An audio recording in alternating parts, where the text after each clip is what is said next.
మెట్ట వేదాంతం మాట్లాడుతుంటారు. మాకు వైరాగ్యం వచ్చేసిందండి, మేము ఇంకా పెళ్లి చేసుకోవద్దు అనుకుంటున్నాం.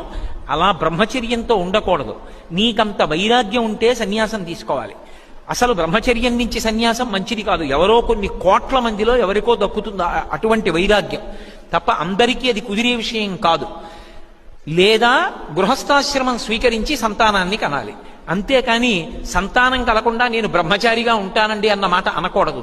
అలా ఎవడైనా చేస్తే వాణ్ణి కన్నటువంటి తల్లిదండ్రుల్ని 7 తరాల వాళ్ళని చెట్లకి తిరగేసి కట్టేస్తారు. మహాభారతం ఆదిపర్వంలోనే మనకి అటువంటి ఆఖ్యానం ఒకటి కనపడుతుంది. అందుకే ఆశ్రమ నియమం అంటే ఆశ్రమ నియమమే. నాకు చాలా భక్తి అండి, నాకు చాలా వైరాగ్యం అండి, నేను పెళ్లి చేసుకోనండి అనకూడదు. అంత భక్తి ఉన్న త్యాగరాజస్వామి వారు చేసుకోలేదా, ముత్తుస్వామి దీక్షితారు వారు చేసుకోలేదా, శ్యామశాస్త్రి గారు చేసుకోలేదా, అన్నమయ్య చేసుకోలేదా, ఋషులందరూ చేసుకోలేదా? నువ్వు ఒక్కడివే పెద్ద 2 మాటలు పుట్టావా? నీకొక్కడికే అంత వైరాగ్యం ఉందా? అక్కర్లేని మెట్ట వేదాంతం మాటలు